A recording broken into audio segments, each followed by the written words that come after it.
Black August, honoring our martyrs, warriors, political prisoners, and exiles. All power to the people. Greetings to everyone joining us this afternoon. And to all you early birds, I hope you were able to join in the sunrise ceremony this morning at 6 a.m.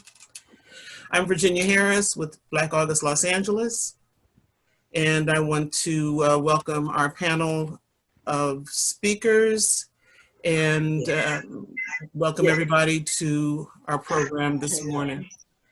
I'm going to start the program with the mission statement, which says, Black August is a commemoration of the continuing resistance of African people to the exploitation, enslavement, and political repression. Black August acknowledges, honors, and memorializes those who made the ultimate sacrifice through their courageous acts of self-determination. Black August Los Angeles is a collaboration dedicated to educating and empowering the community and upholding the spirit of Black August.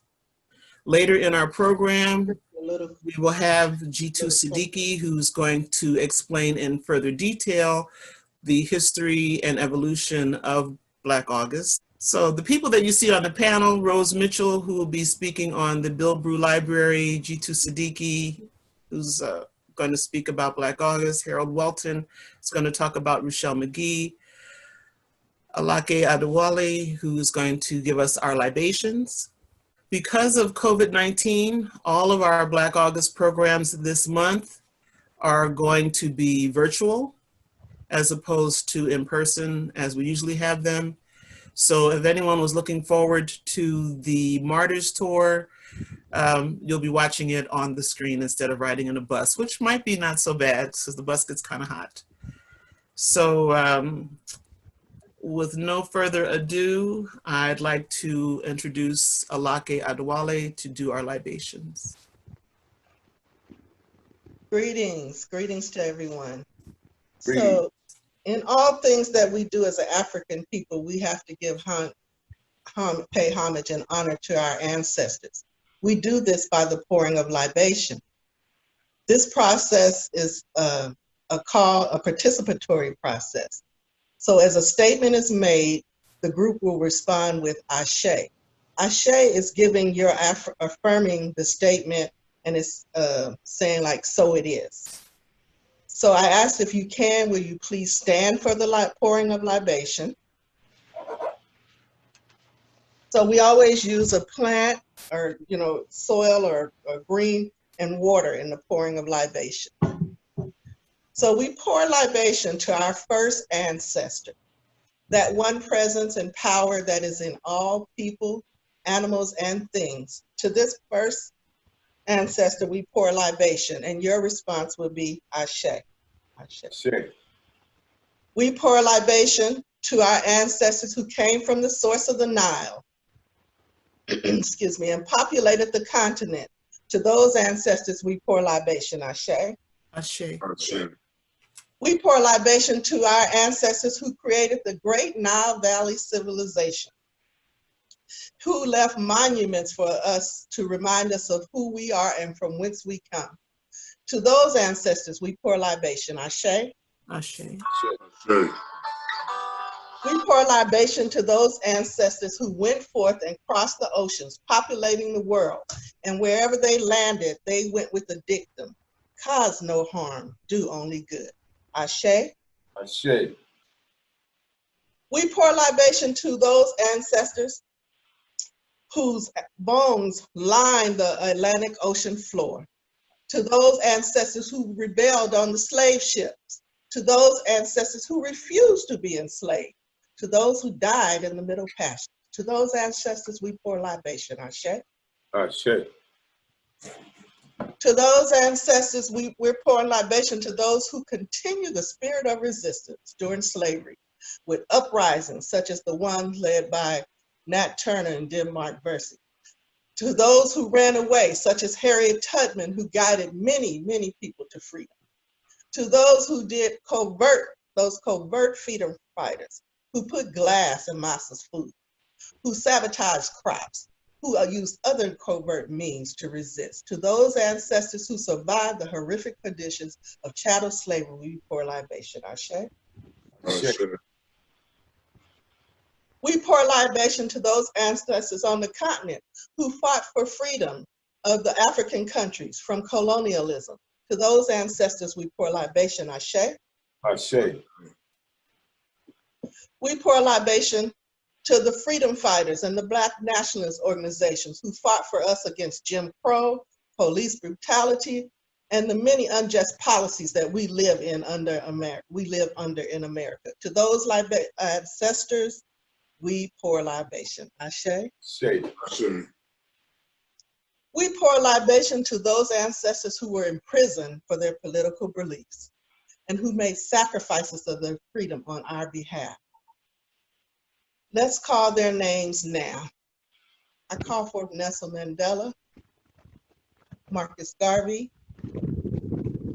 and I'm pausing for a moment from wherever you are to call forth of a name of a freedom fighter, of a political prisoner that you know of. George Jackson.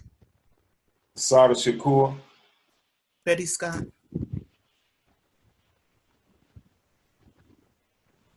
And to those and many other of the political prisoner ancestors, we pour libation. Ashe. Ashe. And we pour libation to our personal ancestors on whose shoulders we stand, who endured racism for us, who made a way out of no way. For those ancestors, we pour libation. Ashe. Ashe. And we pour libation to our children, who are our future, who will continue the fight against tyranny and oppression. And to their children and to their children's children, we pour libation. Ashe. Ashe. Ashe. Ashe. And Ashe-o. Ashe-o. Thank you, Alake. Appreciate that. Very nice. So now if we can hear from Rose Mitchell. Rose is from the Bilbrew Library, and will talk to us about the library and their relationship with Black August Los Angeles. Rose? Yes, good afternoon, everyone. Good afternoon, Rose. Hello. I always say welcome to the opening program of Black August Los Angeles, because for the last 3 years, we have collaborated with Black August Los Angeles and hosted the opening program at our library. And I am the librarian in charge of the Black Resource Center, which is a special resource of African American history, culture, and the cultures of the African diaspora. So I want you to know that we regret that we're not together for 2020 Black August, but I have always admired and respected the work of the Black August organization, and I especially appreciate the work that you do on prison reform and, of course, racial and social justice. I look forward to further our future library collaborations because as you honor the martyrs and the memories of revolutionaries who have fought for the rights of oppressed people everywhere. And that's what we are about at the Black Research Center. We have so many resources that you can browse and check out of our resource center. And we also have posters and other materials. And every time we have Black August opening ceremony, what we do is create a very nice display of many of the revolutionaries and martyrs that you honor at this Black August celebration. So I want to thank you for inviting me to speak on behalf of AC Bilbrew Library and the Black Research Center. And although our library is closed, we are offering curbside pickup. So as you go forward with your Black August events, please keep in mind, if you need any resources, please call on us because we are there for you. And we want you to go to our website, which is just lacountylibrary.org, and request the materials. And we will make sure that you get those materials. So I look forward to the day that we can be back together at the library with the display of posters all around the room, the speakers, and the participation from the audience that we always have at that particular opening ceremony. So I wish you the best. And as you continue with your Black August events, unfortunately today, I am on another assignment and I will not be able to stay with you throughout this particular event, but I want to wish you the very best.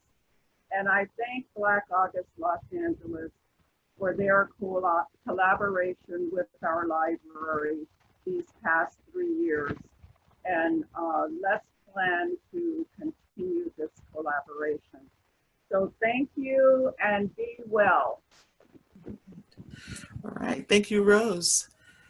I would like to say that we have had an excellent relationship with the library. I know I've been to the events, the past events, and they're well attended. People are really involved. Lots of information is passed out.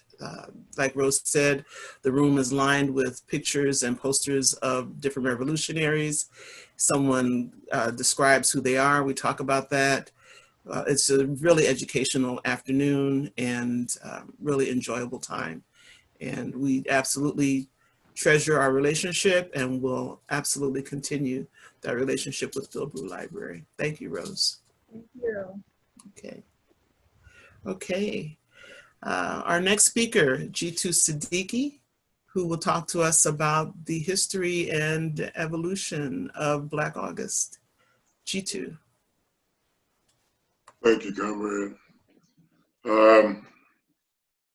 What I'd like to start off with is some of the history that led up to the commemoration of those that have made the ultimate sacrifice in terms of their commitment to the struggle.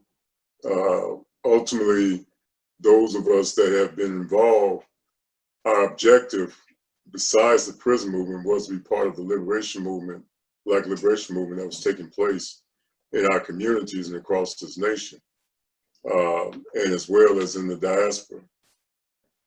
There's several things that occurred prior to incidents involving the names that we'll talk about that's not generally known. For example, in the late 60s, it was brothers who had took Shahada and were active with the Muslim community, who were the first ones who fought against the racism, the oppression within the belly of the beast, and came under severe attack. Some of them were murdered. And this primarily took place in Folsom Prison.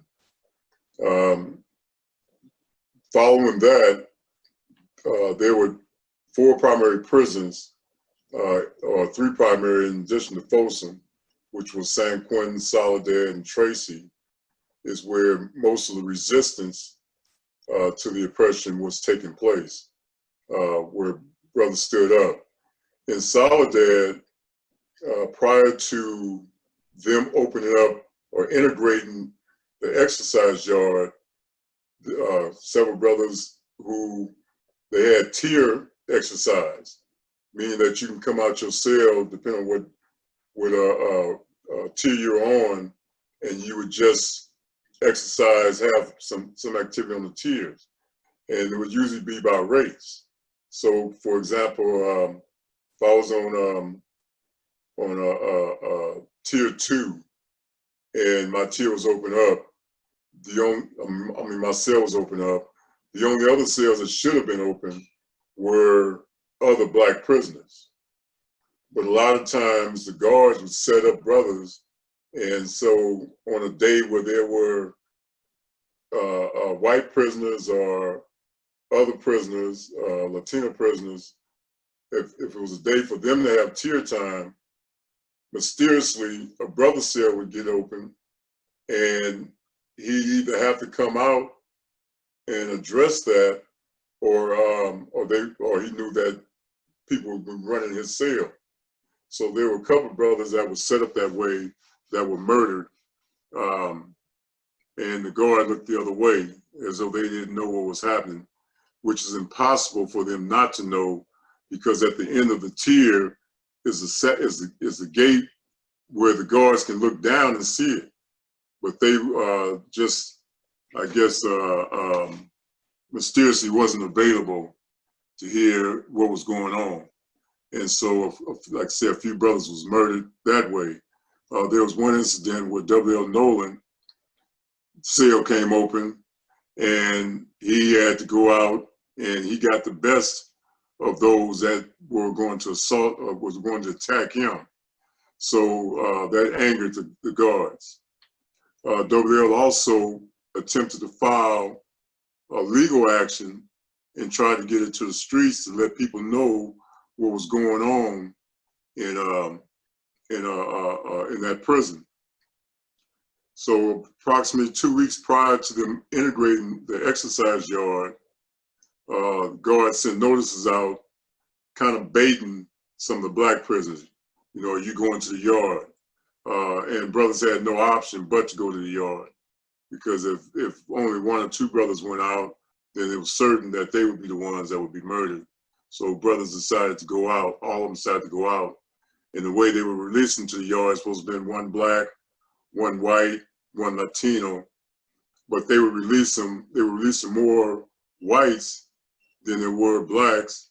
So when a few Blacks got on the yard, one of them, one racist prisoner, 1 white racist prisoner, initiated a fight with W.L.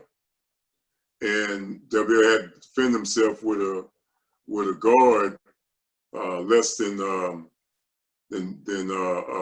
few feet away on the gun tower, watching him. And so he shot down there. The guard shot down there. The guard's name was O.G. I believe it was O.G. Miller.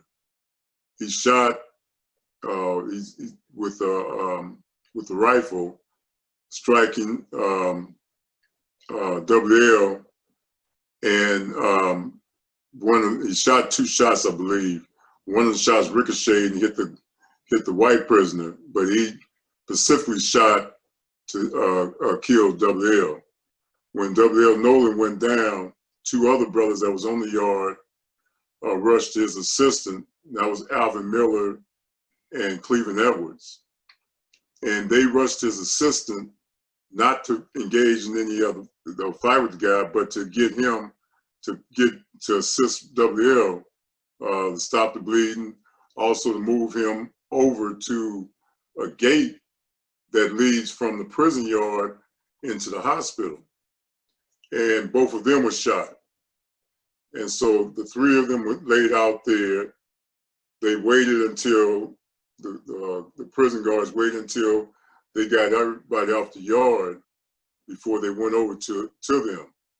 And instead of taking them directly to the hospital from the prison yard, they brought them back inside of the institution, of the SHU unit, took them through the SHU unit, out the corridor, down the corridor to the hospital.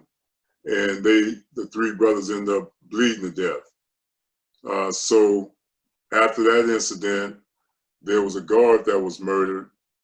A couple days later, after the grand jury found that the guard acted in within policy. There was a guard that was murdered, and 3 brothers were charged with that. Those 3 brothers was George Jackson, Fleeta Drumgo, and John Colachette. And the notoriety around their case caused the case to be transferred to another county, which was Marin County, and they were transferred to San Quentin Prison. Several things happened in San Quentin Prison as well. There was the death of another prisoner by the guards, and 2 brothers we were involved with it, or they were allegedly involved with that, and that was James McClain and William Christmas. And so they were in court on the day that Jonathan Jackson entered the courtroom armed. All the prisoners, also included Ruchell Magee, who was there as a witness. Armed the prisoners, took the judge and the district attorney and a couple of jurors hostage, and they intended to go to a radio station to expose what was going on. They made it as far as the parking lot where they were massacred. Jonathan Jackson was murdered. William Christmas and James McClain and Ruchell Magee suffered severe injuries, but is still alive today. He's been locked up for 57 years. Harold Welton will come on a little later and give more details about that. That incident happened August 7th, 1970. Then we go to August 21st, the year following the death of Jonathan Jackson. His older brother, George Jackson, was assassinated in San Quentin Prison, allegedly for attempted escape. So that lays the foundation or the backdrop of the beginning of Black August. Jeffrey Joker Katari Gaulden, who was one of the architects of the Black August commemoration, along with Ernest Shujar Graham, began to put it in place in 1978. Unfortunately, in August of that same year, August 1st, 1978, Katari suffered an injury and was taken, a head injury, and was taken into the infirmary and left there for approximately an hour with no intervention, no assistance, before he was taken out to an outside hospital and was drove around from talking with his wife, Sakari. I understand that they drove him around for about an hour before they actually took him to the hospital. By that time, he had died.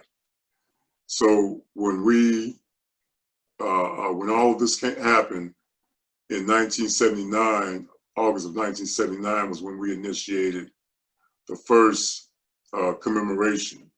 At the time, I was in Soledad, Owain, the same unit where W.L. Nolan and Alvin Miller and Cleveland Edwards were when we started that process, when we started that commemoration.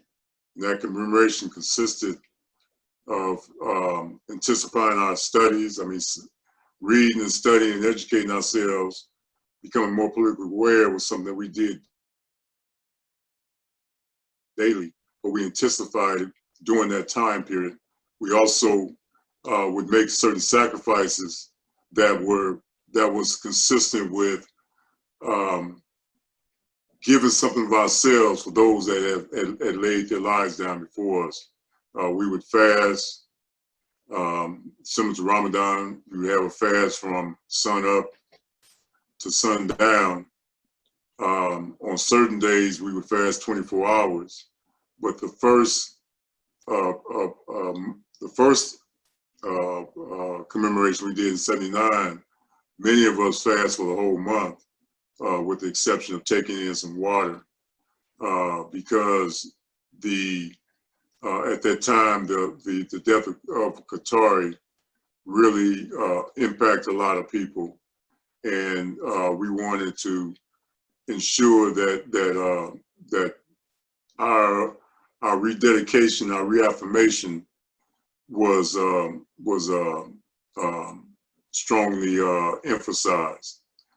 So we fast, study, prepare ourselves physically, exercise, and also some type of military training, so that we would be prepared for anything that would take place. And there were a lot of things that took place, where the guards would rush our cells, or you'd had prisoners putting racist prisoners attempted to stab people. A couple people got stabbed in the shoe. You know, brother come out of the cell, he's not paying attention to what he's doing, and when you come out your cell, you're handcuffed, and you come out your cell either going to a visit or going to a shower. And a couple times they were able to stab a brother. So there's always stuff going on, and it was that intensified during the month of August. For example, one of the comrades who's been locked up for 45 years, that was in Soledad North. They came under attack during Black August, and several people were injured as a result of that. The other thing I'd like to speak to is that because of these political commitments that brothers had and the stance they took, many of them that I was in the shoe with in the mid to late 70s and early 80s, the administration came up with a new policy. They opened up a new prison in '89 called Pelican Bay. And many of them were warehoused for decades, multiple decades, in Pelican Bay shoe. So those that end up in the shoe, like say in the 70s, most of them didn't get out of the shoe until class action lawsuits was filed, and many of them were released in 2015. But the oppression continues. As recently as a couple of weeks ago, Black prisoners were in the middle of the night, 3 a.m. in the morning. Their cells were raided by guards. They were snatched out of the bed, taken to another location while their cells were tore up. Their material, personal and legal, were confiscated, and many of them were targeted and labeled as gang members, so that this whole cycle of shoe terms starts over, you know, with them. So the fight is not just about, it's the commemoration of the history of what has happened, but the struggle is ongoing. Another thing is that they have weaponized this COVID-19, and there's nowhere that these prisons can go. So they're exposed to the virus. Many of them have caught it, many of them have died. I think the number now is over 30 prisoners that have died. These prisoners been warehoused for decades, have got no relief. So that's pretty much the foundation of Black August. We're looking into the future, and it's important that people understand what Black August is about. Is much greater than the prison movement. When we look at what happens historically within the African communities, local, nationwide, internationally, we've had areas of resistance. For example, in 1965, the Watts Rebellion that took place. We've been resisting since our ancestors were kidnapped and brought over here and enslaved since 1619. In fact, in 1619, there was resistance that took place in Jamestown when they were enslaved within that region. So that gives the foundation of that, and hope that people learn from this. People get involved in this fight. The young people that are out there in the streets now, we hope that they're supported, and we learn lessons from what has happened, not just in prison but on the streets as well, with COINTELPRO and other agencies of oppression.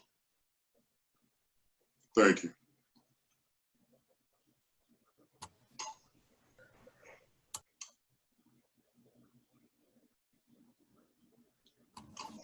Okay, Jitu, thank you very much. And I just wanted to say, speaking to Jitu's point about how resistance has existed all along, folks have not just sat down and let ourselves be oppressed. Resistance has been ongoing since the first people stepped foot on this country, on this land. The folks who were here before those folks came have resisted, and resistance is going on in the streets right now. I wanted to introduce now Harold Welton, who's going to talk to us about Ruchell Magee and the struggles that he is facing and the efforts to help him. Harold? Greetings all. In the spirit of Comrade George Jackson, who spoke about changing the criminal mentality into the revolutionary mentality, he also talked about uniting those behind the wall with those on the other side of the wall. So it is in that spirit that I greet each and every one of you, and in addition to the youth. Ruchell Magee was born in apartheid, Louisiana, 1939. When he was 16, he was accused of an attempted kidnap, rape of a white woman in 1955. During the trial, he was not allowed to have certain witnesses who happened to be African Black people, because at that time, Black people couldn't testify against a white person in court. Ruchell was convicted of the charges, and he spent 7 years in prison. He was in Angola, the so-called Angola, which used to be a slave plantation. Ruchell was released in 1963. He came to Los Angeles, and 6 months after coming to Los Angeles, he was charged with a $10 robbery and kidnapping. He was convicted and went to prison here in California.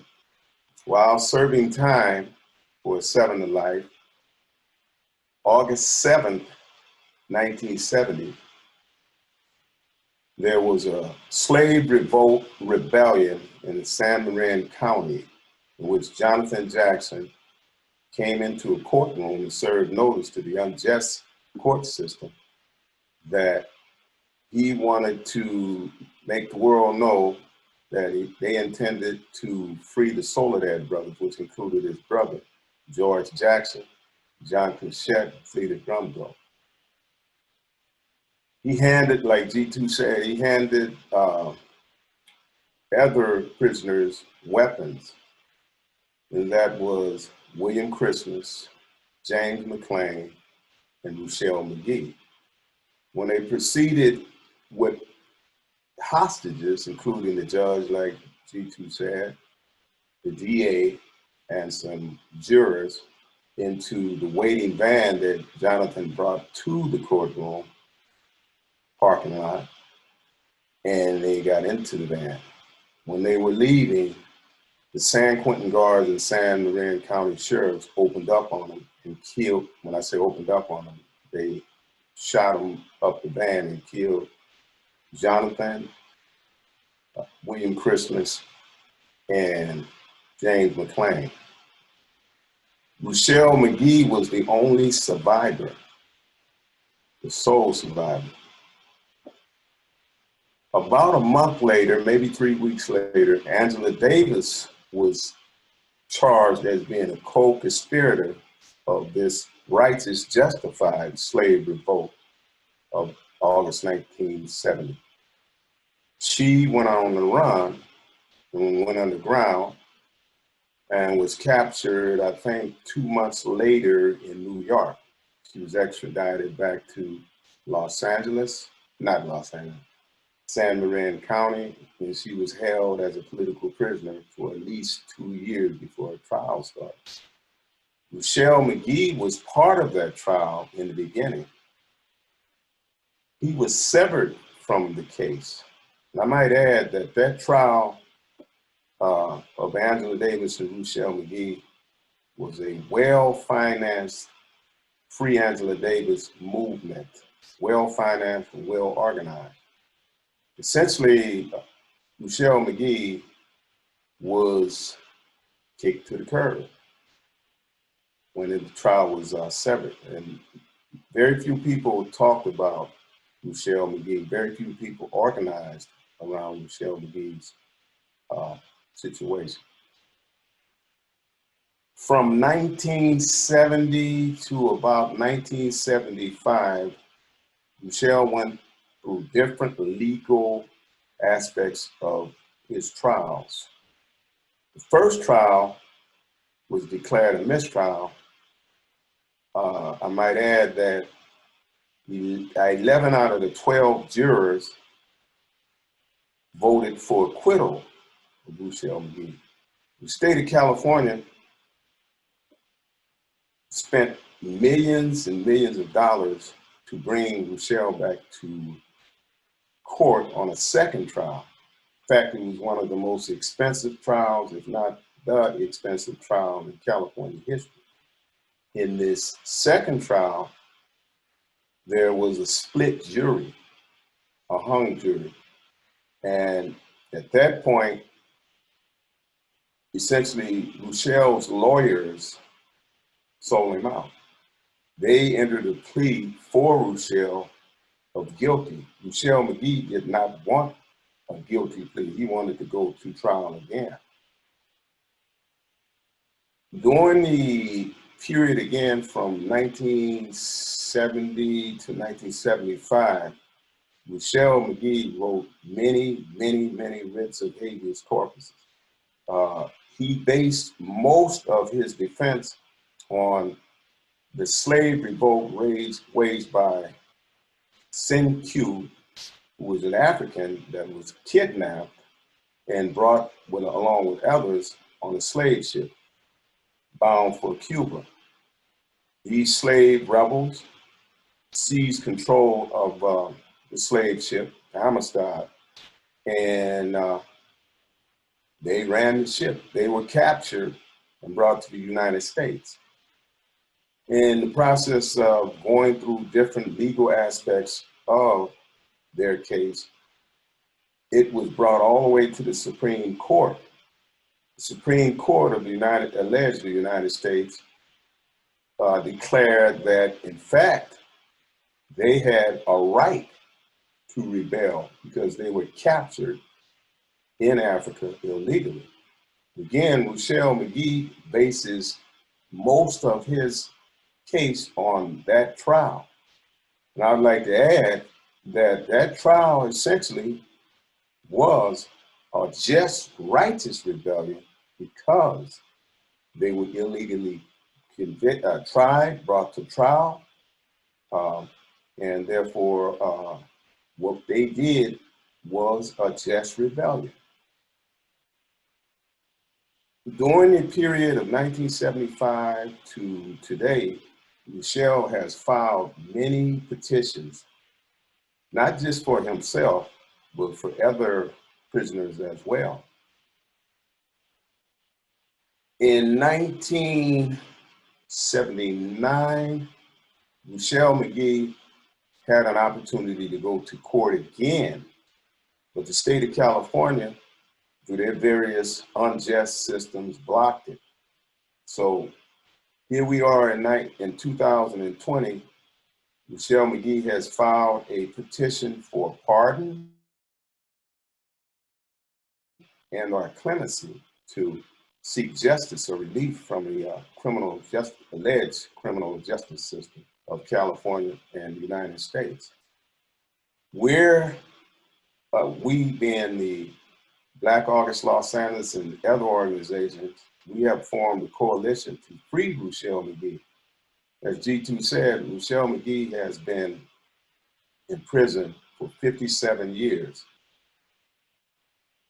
And essentially, he's been in prison for 64 years if you count the time that he did in Louisiana, apartheid Louisiana. So this man, this great man, has been in prison all of his life for the most part. He's 81 years old, and we want to get him out. We have a petition. We didn't start the petition. We were researching Ruchell Magee's case, and we found a petition that was on change.org, and we started circulating the petition, and we got in contact with the person that did the petition, and we had a meeting with the person, and we decided to put great effort into getting this petition known. We started with 263 in April. Now we're up to 7,348 last check. We also have been in communications, mainly Jitu with Ruchell. Jitu talks about the fact that Ruchell Magee is great spirits. In the words of Jitu, Jitu said he sounded like a youngster. And if he could still have that fighting spirit, then we should have that fighting spirit to take time to get this political prisoner out of maximum security, being that us outside are in minimum security. So we want to get him out. We want him to see daylight, and we're putting great effort into doing that. And we hope to see him walk among us soon. He has a parole hearing June of 2021, but enough is enough. He doesn't have time, and we want to get him out of prison. So at this point, I'll yield to the rest of the comrades. Just want to say, free all political prisoners, free them all, and all power to the people.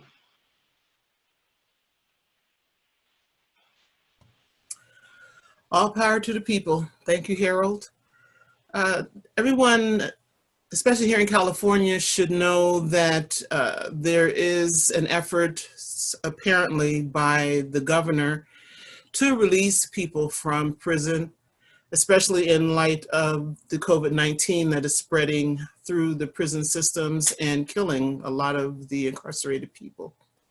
So it's a good time now to push for the release of Ruchell Magee and for all political prisoners. He's 81 years old, as Harold said, and I understand that the effort that is being pushed by the governors to release people over 50 or who are in their 50s or older, which is fine, but there are people older than that that just need to be released. I can't imagine anymore that they're any more a threat or were a threat, but certainly should not be a threat now to society. 81 years old is a long time for a Black man to be alive in the United States or in America, because the life expectancy is lower than that for Black men in America. So it's amazing that he is even still alive under the conditions he's living. But we should push hard for the release of Ruchell Magee. Sign the petition. I just saw his information was posted on the screen, so people can use that information to get in touch. Also, Harold has the petition and it is online, so please sign the petition and help get Ruchell Magee released. Okay, so in that vein, I wanted to talk about Black August LA's letter writing campaign. And usually in the month of August, especially on August 1st, our opening event, We do a letter writing campaign where we send letters to people who are incarcerated. And it is something that they really enjoy receiving because it is connection with the outside world. However, we want to suggest to everyone who does write a letter that you be very careful in the information that you have in your letter. As Harold said and Jitu said, the prison system will use anything to retaliate against the folks that are incarcerated. So if you're writing a letter to someone, be careful not to mention Black August. Don't talk about revolution. Don't talk about George Jackson. Don't talk about breaking in and freeing them out. Talk about nice things, pleasant things, things that you're doing that would be uplifting. Try to say things that would help to raise their spirits, because it's really difficult to be incarcerated. And now with COVID-19 and people dying around them for health reasons, you know, people are killed in prison, but this is a health situation that is causing people to die around them. And the government, the state government, the federal government, no one seems to care enough about the incarcerated people to create a situation where they are removed from the threat of COVID-19. And probably just, you know, another method of killing people off. But writing letters is a good thing, and I've seen some information go on the screen. So take down that information and please write somebody. You can write them a postcard or you can write them a letter, but just be very careful about what you put in your information. We have here an information sheet that we can post on our website. One of the things that we mention on this information sheet is things that are taken away from people who are incarcerated, books that they receive, photographs that they might have of revolutionary people. So it's really important that you are very careful about what you write when you write to comrades or write to the people that are incarcerated. I know I was writing, and it's hard to not want to tell them, we're out here fighting for you and we're going to get you out. It's really difficult. The funny thing to me was that the comrade that I was writing to, when he wrote back, he was talking about he's going to get out. And so what he wrote back was what we weren't supposed to write, but he had the freedom to do that. We don't have the freedom to write that kind of information in our letters. So be very careful about what you write when you send letters to the folks that are incarcerated. I want to say to the folks who are out in the streets protesting in this very rebellious time that we're living in, to keep on fighting. As we keep saying, resistance has continued from the beginning of our time in this country. So our resistance will continue, and you are examples of that continued resistance. Unfortunately, Donald Trump has decided that instead of providing us with what we are demanding, he would rather threaten us with police violence, which is certainly not the answer. The answer is provide us with the services that we're looking for, the programs that we want, but he's not that kind of person. So we're going to continue to resist that. I wanted to tag along on that note a quote from Assata Shakur, whose birthday was July 16th. So everybody can send a belated happy birthday wish to Assata, who is in exile in Cuba. Her quote says, "In the long run, our only appeal is ourselves." Sorry, I said that wrong. In the long run, our only appeal is the people. The only appeal is the people. So that's all the people. Our only appeal is the people. The only ones who can free us are ourselves. So we're going to continue fighting because we are the only ones that will be able to free us. As Jitu mentioned, there are things that you can do that a lot of members of Black August do, like fast for the month, exercise a little more than normal, read a little more than normal. There are lots of important books that can be read during this month that'll help to inform of the struggle that has been waged. Write letters to the comrades that are in prison, and we have that information on our website. So if there are no questions, that's the end of our program. Thank you everybody for joining. All power to the people. All power to the people. All power to the people.